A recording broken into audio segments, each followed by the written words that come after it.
ఇప్పుడు rank number 5 మన రాజమౌళి నేను అందరికంటే బెస్ట్ డైరెక్టర్ అని చెప్పలేను కానీ వన్ ఆఫ్ ద బెస్ట్ అని చెప్పగలుగుతాను. Flashback. రాజమౌళిని బెస్ట్ డైరెక్టర్ అని నేను అనలేను. రాజమౌళి బెస్ట్ డైరెక్టర్ కాదు. రాజమౌళికి మంచి కథని వాళ్ళ డాడీ ఇస్తాడు, విజేంద్ర ప్రసాద్ గారు.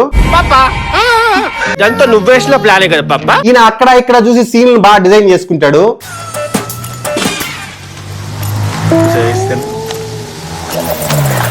ఆయన ఎక్కడ చూసి సీన్లు డిజైన్ చేసుకున్నా తీయడం మాత్రం చాలా పర్ఫెక్ట్ గా తీసి పెడతాడు. ఈయన దగ్గర ఉన్న best 3 qualities discipline, planning, perfection. Arya I love you అని రాయమ్మా.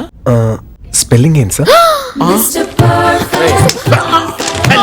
ఈ మూడితోనే మిగిలిన అందరి డైరెక్టర్ల కంటే ఒక అడుగు ముందున్నాడు ఈయన. ఒక సినిమా ఈయన తీస్తున్నాడు అంటే ఆ సినిమా సెట్స్ మీదకి వెళ్ళకంటే ముందే ఎన్నో నెలల నుంచి ఆయన వర్క్ చేస్తాడు ఆ మూవీ గురించి. ప్రతి సీన్ పర్ఫెక్ట్ గా ఉంటది, ప్రతి డీటెయిల్ క్లియర్ గా ఉంటది.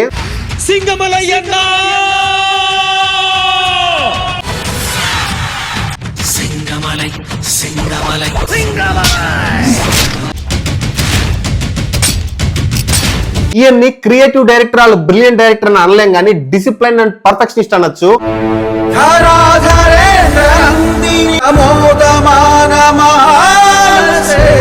ఒక శిల్పాన్ని చెప్పినట్టు చెక్కుతాడు మూవీ నీట్ గా, కానీ టైం ఎక్కువ తీసుకుంటాడు. అర్జెంట్ గా కలవాలి. బాహుబలి పార్ట్ 3.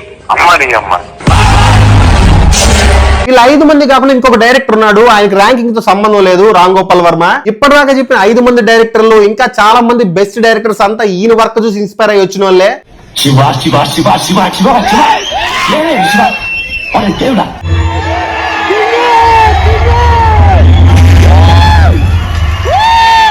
ఈయన పెట్టే కెమెరా యాంగిల్స్ ఎంత ఎఫెక్టివ్ ఉంటాయంటే అది హర్రర్ అవ్వచ్చు, రొమాంటిక్ అవ్వచ్చు, యాక్షన్ అవ్వచ్చు, ఆ జనర్ లో పీక్ కి తీసుకెళ్తుంది ఆ ఎమోషన్ ని.